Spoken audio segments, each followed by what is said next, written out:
में हिंसा को जिस तरह से हो रहा है और खास करके जिस तरह से अध्यक्ष पर हमला हुआ है, उसके बाद बीजेपी का डेलीगेशन ने आज मुलाकात किया चुनाव आयोग में।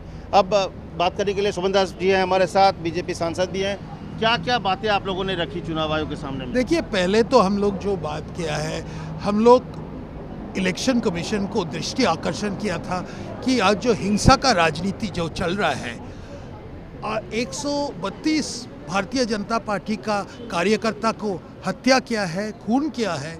उसके बाद देखा है कि नॉर्मल पॉलिटिकल एक्टिविटी में जैसा जेपी नड्डा जी का काफिला के ऊपर पत्थर वाला फेंका है, जैसा हमला चल रहा है डिस्ट्रिक्ट्स में, इसके अब चुनाव के 5 महीने बाकी है।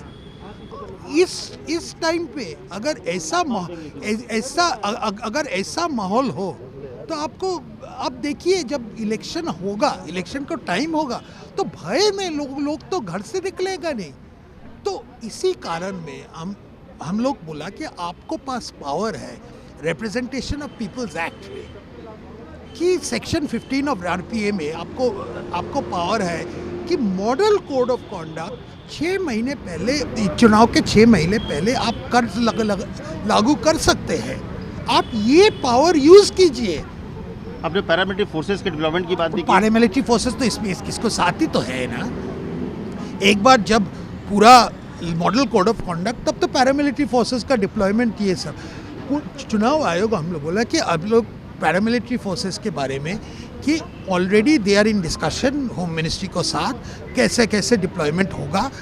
लेकिन बात हम लोग का जो बोलता है कि आप लोग करेंगे तो लेट मत कीजिए, अब भी कीजिए, क्यों जरूरत अभी है। और वोटर लिस्ट का जो बात है आप कह रहे हैं, वोटर लिस्ट में 2 प्रॉब्लम आ रहा है।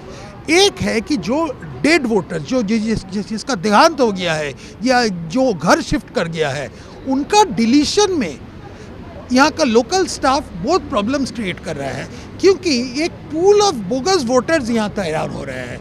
जो लोग एक्चुअली वहाँ, जब आप वहाँ देखेंगे, पश्चिम बंगाल में एक ट्रेडिशन हो गया है कि वोट विदाउट वोटर्स।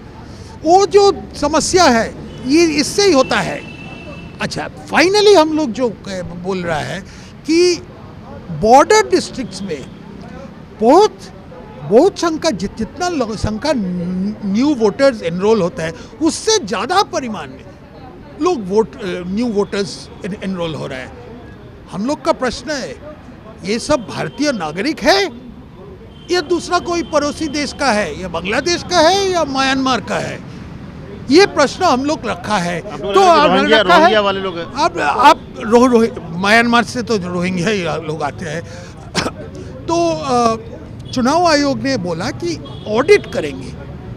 एक आश्वासन दिया है हम लोग को कि हम लोग ऑडिट करेंगे। हमारा एक सिस्टम है, न्यू वोटर्स जेन्युइन है या नकली है। जा रहे हैं क्या चुनाव आयोग का डेलीगेशन? कब जा रहा है?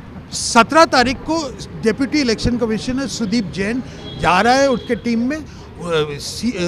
या बोला कि उनका रिपोर्ट आने के बाद यहाँ फुल बेंच बैठेंगे और जो निर्णय करना है वो। लगता है कि निष्पक्ष चुनाव हो पाएगा जैसा जो माहौल है? देखिए, निष्पक्ष चुनाव करने में हम लोग सब चाहते हैं। ये संविधान में लिखा है कि डेमोक्रेसी का ये बेसिक पिलर है, और पश्चिम बंगाल इसका एक टेस्ट केस है। तो हम लोग जितना संभव चुनाव आयोग को मदद करेंगे कि आप लोग करिए, और प्रशासन को भी, हम ममता बनर्जी को भी बोल रहा हूँ, आप भी अगर डेमोक्रेसी में विश्वास करते हैं तो फिर आप भी इनसे कोऑपरेट कीजिए। Thank you sir. साफ तौर पर कहा कि जो अपनी बातें थी रखी, और सबसे बड़ी बात की उम्मीद है कि फ्री एंड फेयर चुनाव होगा। इसके लिए चुनाव आयोग कदम उठाएगा, क्योंकि बहुत ज़रूरी है कि लोकतंत्र में चुनाव, और खास करके बंगाल में जो हालात है उसके बारे में जानकारी दी बीजेपी का ये डेलीगेशन मंडल ने चुनाव आयोग को। करण अविनाश के साथ अमित कुमार, दिल्ली, न्यूज़ 24। नमस्कार, मैं हूं मानक गुप्ता। अगर आपको हमारा ये वीडियो पसंद आया हो तो इसे लाइक और शेयर जरूर करें, और हाँ, हमें सब्सक्राइब और फॉलो करना ना भूलें, ताकि आप देश और दुनिया की कोई खबर मिस ना करें। तो जुड़े रहिए हमारे साथ और देखते रहिए न्यूज़ 24।